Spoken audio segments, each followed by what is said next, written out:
So Dr. Sherazi and I have known each other for over 25 years. She is basically my sister, although we have different mothers, we have different faiths, and we're in different parts of the world. The faith that you were born in was the Hindu faith, and you transitioned to Islam.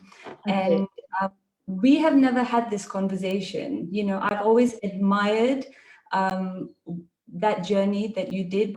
So this is the first time we've had this conversation, and I would like to thank you for this opportunity. But if you wouldn't mind sharing how that journey started for you and what it was like. So even as a child, I was very, you can hear your inner voice. And I always thought that inner voice was the voice of God, guiding me.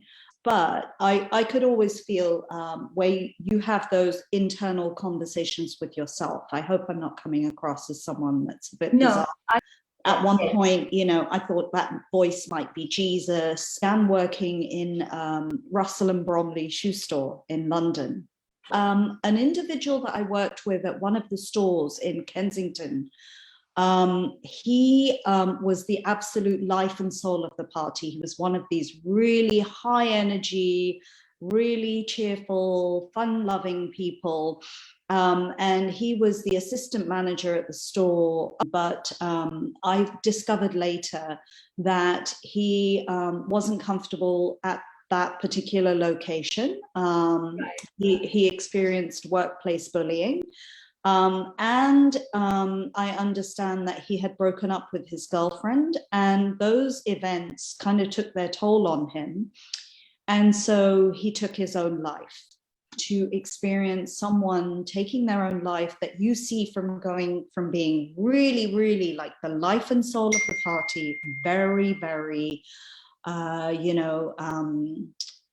wholly and solely, fully all in to life and the joys that life can bring. And so that haunted me for a while and really pushed my thoughts about spirituality to the forefront of my mind, because that really led me to wonder what happens in the afterlife. Surely there has to be something beyond this life.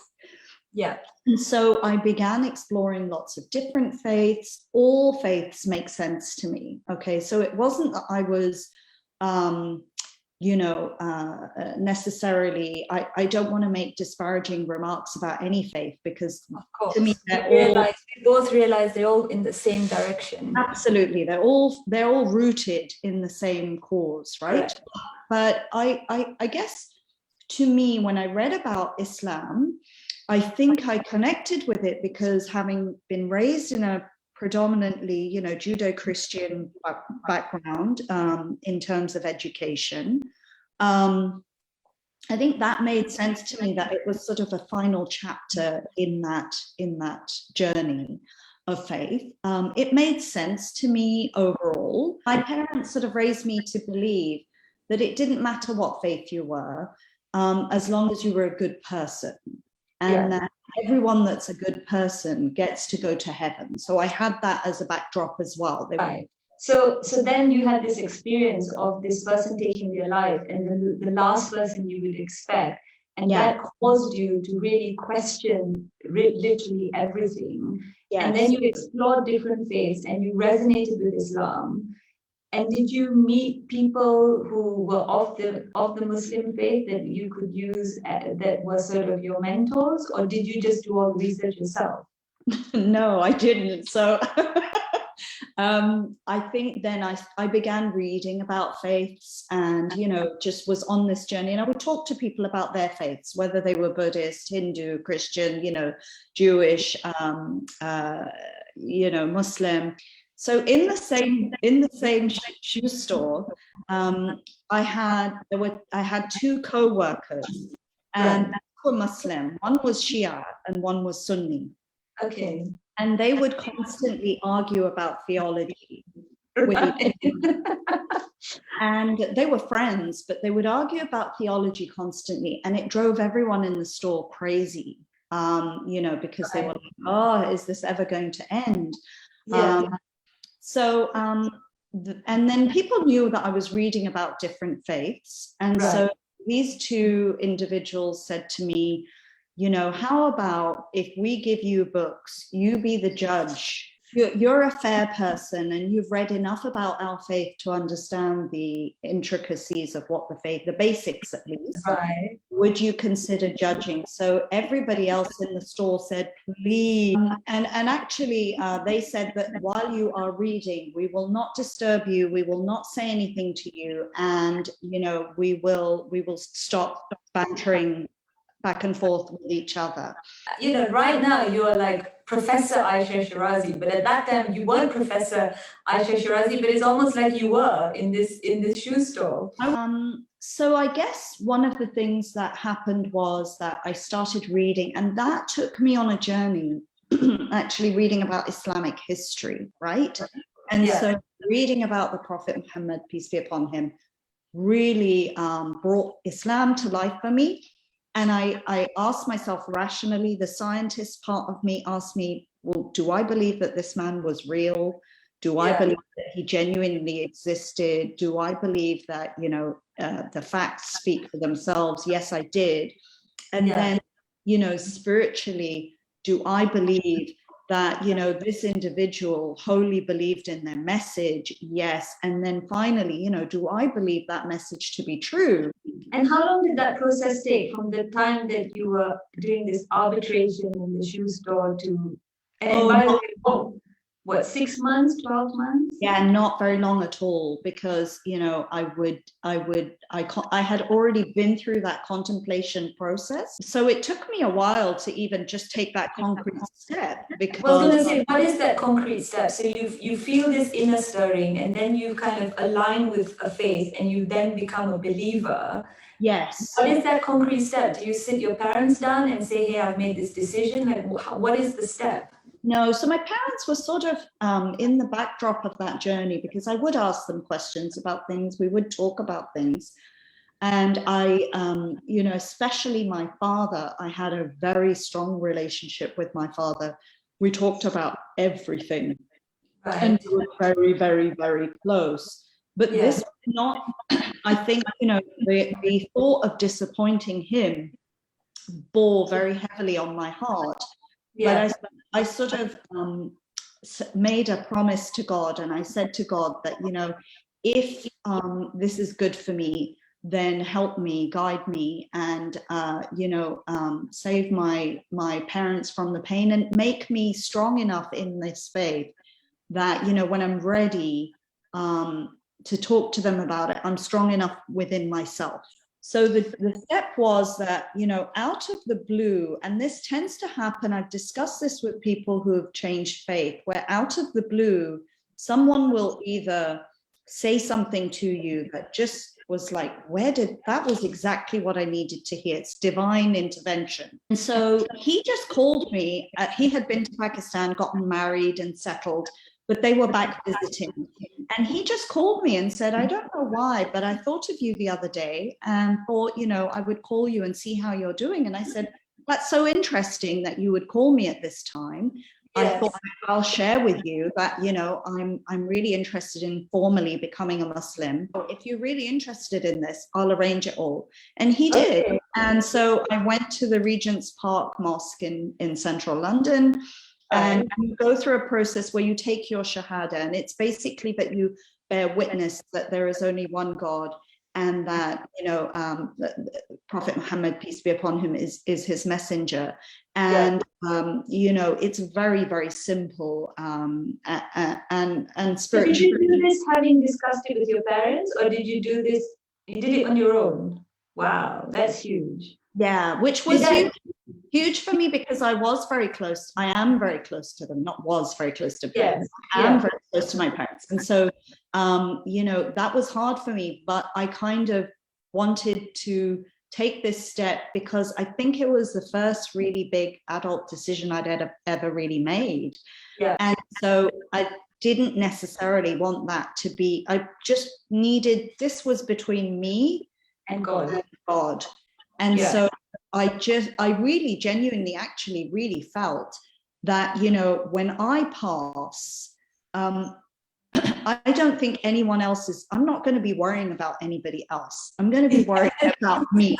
Yeah, right? Exactly. And Yes. God. And so I needed to eliminate all the noise and just Right. really, be fully engaged and committed to that relationship with him and him alone. Yes.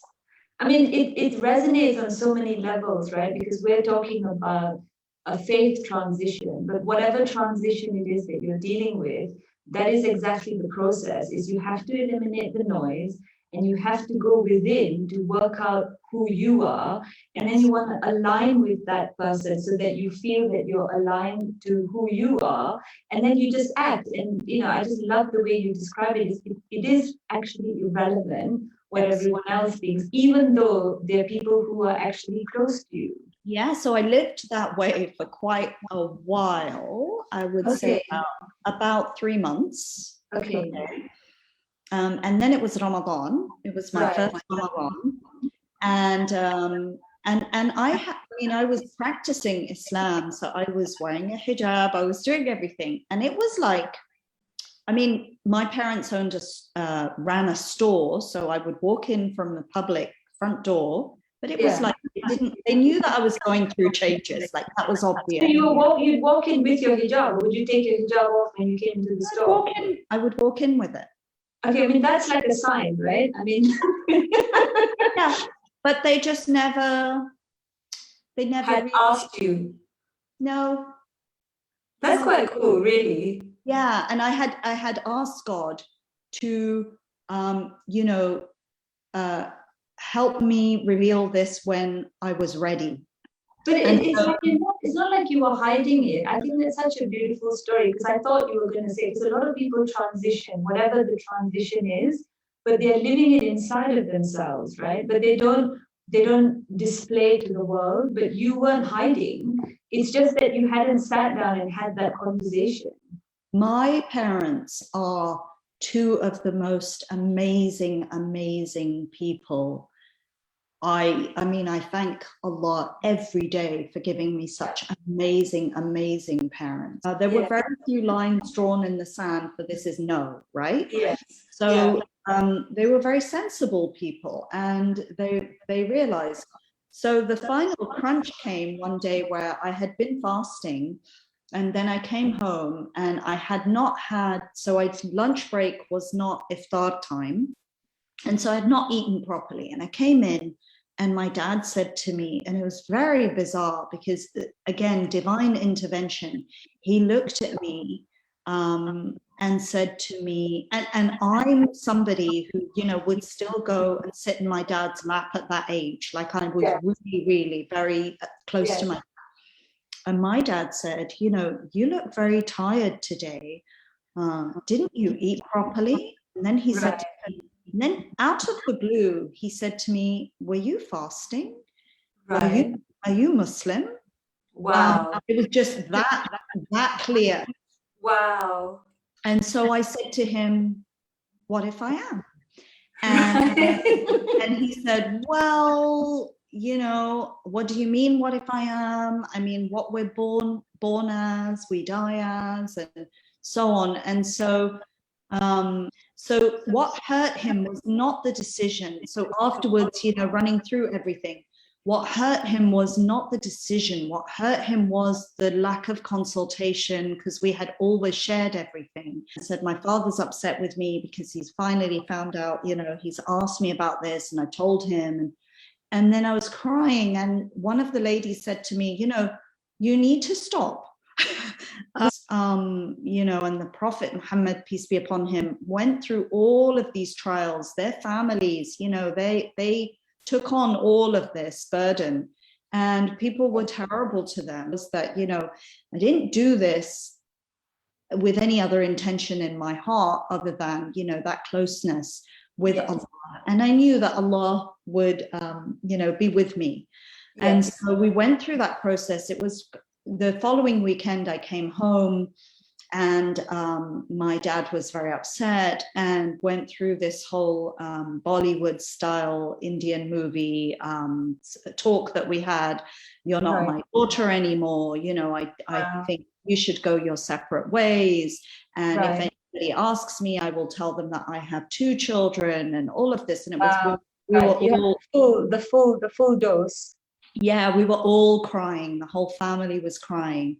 Yeah. And I actually, you'll relate to this, Pavita. I actually laughed. I said to him, "Don't be so ridiculous," right? and then he laughed. Oh, okay. And I said to him that, you wait for me, you wait up for me to come home, right? I got home late. You waited up for me to come home to make sure that I was safe. Yeah. What are you talking about? Of course you love me and I love you. Don't be so melodramatic. It was very interesting. And after that, we had discussions, but faith is not, faith doesn't break the bonds that you have with your loved ones, right? So differences in your faiths don't. You started this conversation by saying that we're sisters from another mother. Our faiths have never, enabled us to clash or required us to even think, because you have those bonds. And so if you under whatever your faith is, you've researched other faiths, and so have I. There isn't one that is telling you to not see the humanness in someone else and connect with that. That's what it's all about. And then you can call it whatever, you can call it Christianity, or you can say you don't have a faith. And really, your parents were right. If you're a good person, it really doesn't matter. And it's almost like, I think they had that mindset, and that's why you were open. But at the end of the day, it's still a transition when your child decides to step into a different club, but they're still your child. And then, they have to, there is a process of dealing with that now that person has made a different choice. But then there's a cycle, right? And there's so many things with your story. The fact that you made a decision knowing full well the consequences, but you believed so much in your decision that you just acted. And then whatever the fallout, you dealt with it. And then after everything is said and done, when all the Bollywood drama is going on, you almost called it to say, look, don't be so silly, because deep down inside, you knew that you had this connection, right?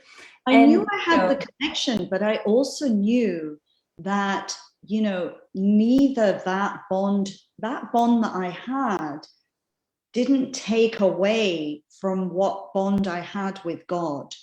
Yes. And actually, my father said to me that you've done something really difficult, because he said that if you had fallen in love with someone and you had decided to run away with them or whatever, or you had fallen in love with a completely inappropriate person that was going to hurt you or do terrible things to you, I could keep you at home and lock you in a room and forbid you from seeing them. But he said, you have created a bond with God, and there is no place that I can lock you where you cannot be with him. Find that. Yes. But that's so profound, and it speaks to his spiritual evolution to recognize that. That's right. That's right. And that bond that we have with believers, I believe, transcends all boundaries. This connection with others has happened to me on numerous occasions, and it actually happened with a nun on the Underground in London, central London. I'm coming back. You know what central London on the commute on the way home is. Yes. And it was hot and sweaty. This was before the days of air conditioning, on the Underground. And so everyone was just beetroot sweltering. And myself and this nun were dressed in a similar fashion, right? on the train, and we were not hot at all. Okay. And so our eyes meet. She has these crystal blue eyes, and our eyes meet across a crowded train, and we just smile. There's this connection. Yes. And then as people start to get off the train, we get closer and closer to each other, and eventually 2 seats become available together. 2 seats become available together. We sit and we just hold hands. Wow. Have never met this woman before. Have never had We just hold hands. Right. And then we start talking about faith. Right. And you know what it's like on the trains. People are like, Yes. someone can be murdered, and people will be like, and everyone was just like, what now? Listening. What's going on here? So I believe that Allah puts that bond between believers, that, you Yes. know, you may be different, you may be the same, it doesn't matter, we're all connected. I just love the fact that it all started in a shoe store. You know, it's just amazing. Like I said, we've never had this conversation, but it all started in a shoe store. Yes. You know, like the guy who took his life was from the shoe store.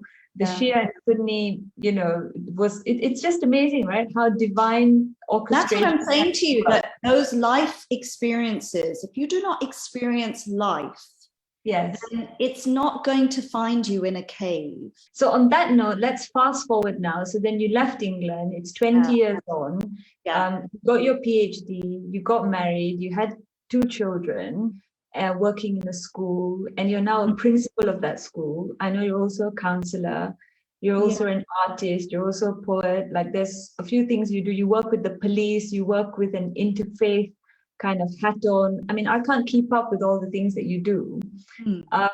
The thing that I want to talk about is the fact that you do all this work, and I know you're super busy because we don't have a chance to talk because you're constantly on the go, right?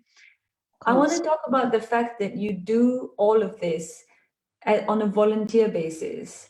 Why do you not have the same desire that we have, all the other women who are trying to sort of empower themselves, to basically need that financial remuneration as some sort of security or some sort of, you know, way of reassuring themselves in the material world? And I know you've transcended somehow. I see that. Perhaps you could give us some insight to how that works for you. So I should say the foundation of that is having an amazing husband who supports what I do, okay, and who is able to support us financially. It would be irresponsible of me to do everything as a volunteer if we were in need. So I just want to say that, you know, I'm not taking away from people who absolutely do earn money. And I know people who don't need the money, but they accept the money in payment and then donate it as well. And that's also very empowering. So I want to say that there are different models and different pathways to it. But there are also plenty of women out there who have husbands like yours who earn enough, but they don't want to rely upon that. They're like, that's fine, but I still want to have my own. And you haven't got that. And you seem to be very safe and secure in this model. But that's because my husband and I have a firm understanding that my reliance and his reliance, like my reliance is not on him and his reliance is not on whoever pays him. Our reliance is on Allah. Right. Okay. Right? So, you know, all blessings come from him and him alone. And this is why I prefaced this with what it depends on your circumstances. So if God has put you in this position that, you know, you are in need, then of course you have to be responsible and to put a roof over your head and food on the table, which involves financial remuneration. Absolutely, yes. So you've got to look at your own situation. In my situation, when I came to Canada, I saw that, you know, the Abrar school had started up. It was a new school. I really had always enjoyed working with kids, had always babysat children, had always worked in camps, summer camps, done different things. Very ironic as well that on the night before I really took that step to formally become a Muslim, I had a dream that I was praying with lots of children. Right. So this was where I was, obviously later on I reflected and thought this is where I meant to be. But one of the things that I will say right off the bat is that my education in the UK was completely paid for. So I had my entire education right up to when I completed my PhD was funded for me. Right. I did not have to struggle for that.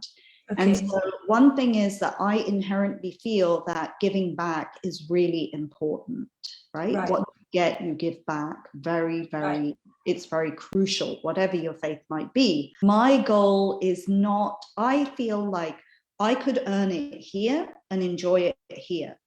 Or it's like an investment and I could put something away for my afterlife. So Okay. that if there's something left for me later on, I do not need to enjoy everything here. I can hold on to some things. And I can also take pleasure in doing things for the sake of God and knowing that, you know, that whatever talents I may have, whatever blessings he has given me, they were given to me to share. Right. Yeah. Right. And Yeah. so if I do not share them and I hog them and keep them to myself, then that's a form of ingratitude to me. Okay. Yeah. I don't need the salary to affirm, you know, who I am, what my relationship is to God, what my relationship is to family. I'm very much rooted in doing things because they need to be done and I'm able to do them. So your fuel is totally different, really. You're running on some other sort of rocket fuel, right? So, you know, we're running in survival mode, thinking like, okay, we need to earn some money to, and you're like, that's all well and good, but you're on a different, you're running on some different fuel. And I've always known that. You know, we've just never had this conversation. But I think it's amazing. You know, it's hard enough to motivate yourself to wake up in the morning, day in, day out, when you are getting. I have those days as well. I'm human. Right. We all get tired. We all get, you know, fed up. We all get, I mean, I can tell you in a leadership position, my goodness, like it's a struggle sometimes. So tell us a little bit about the interfaith work that you've been doing in Ottawa. One of the things that I do is I do workshops and presentations with a rabbi here, a dear friend of mine who's called Rabbi Bloom. Right. And he is a wonderful, wonderful individual. And we go into schools together and present to kids, getting them to think about, you know, the biases that we have, the stereotypes, the preconceptions that we have. I mean, seeing right off the bat, seeing a Jew and a Muslim walk in together, and our overall message is, look, you know, don't judge people based on just those first looks. You've got to be able to judge people on getting to know them and giving them a chance and recognizing the humanity in each person, right? Yeah. The most interesting thing is the impact it has on staff that are present as well. Yeah. And, you know, it makes us all kind of analyze our biases and you know, was I thinking, so we do that with teachers as well and educators too. Yes. So what is the other thing that you do? I mean, that sounds amazing. I know you do a lot of work with the police as well. I do some, I do less now. I have lots of friendships, you know, with officers within the Ottawa Police Service, but I used to sit on a committee with them called COMPAC, and that was just, you know, different community members from a variety of different backgrounds sitting together with police officers. Aside from that, I also have done for many years now, I have been a pastoral care worker, spiritual care worker at Marivale High School, in a secondary school here in Ottawa. Sorry, I want to ask you, do you do that mainly with people of the same faith? Or the Muslim? Not at all, no. So hardly any of the kids that I have ever had referred to me have been Muslim. The vast majority, you know, so have been kids from other faiths, and faith doesn't come into it. So, you know, there's a lot of stereotypes out there about Islam, and there's a lot of stereotypes out there with Muslim women who are wearing the hijab. So when you walk into a high school with an average, I don't know, 12, 13, 14-year-old dressed the way you are, you know, there must have been situations where it's not the most comfortable and there needs to be an icebreaker. I'm guessing as soon as you start talking, it's gone. But, can you speak a little bit about that? So they'll have that. We think you might need to talk to Aisha conversation. And when they go through that, the kids are a little bit like, Aisha, who is this Aisha? Then when I come in, you're right. So they've just been told that they have access to a caring adult that might, want to help. Okay, so they don't know you're a Muslim woman with a hijab. They haven't seen a picture of you. They haven't chosen that image, that stereotype. No. And then you're right. When I come in and I talk to them, British accents help a lot. You don't realize the power of a British accent until you leave Britain, I tell you. Right. But that helps a lot. And then I think it's just, you have to care. And I think when you care, people sense it right away. It's all, again, it sounds like a large part of the work that you do is about breaking down the barriers and is about breaking the stereotypes. So for all those women out there who haven't got husbands like yours, who can enable them to do so much selfless giving, where do we start? What would you say to them? The starting point is not putting yourself down. Like, if you have a 9-to-5 job, but you are able to find the time to be present in the lives of your children beyond that, you are able to be a good friend and a good sister and a good person in general, a good neighbor. All of those things require a commitment and they require a sense of service. And you can be of service to others in whatever capacity that you can give. Like you can't give more than you have to give. And you should not be putting yourself down and thinking yourself unworthy, because those everyday things are the things that count and are important, right? Yeah, and self-compassion is so important. This is what I'm trying to teach people with my Become Your Own Superpower course, is to change that inner tape, to be more self-empowering and to stop playing that negative I'm not good enough tape that we all carry. And that is the starting point, right? Because, it's about, giving in the tiniest ways. And I think the most simple gestures of kindness have such an effect that, we forget sometimes. My transition was to be the best version of myself that I could be. Yes.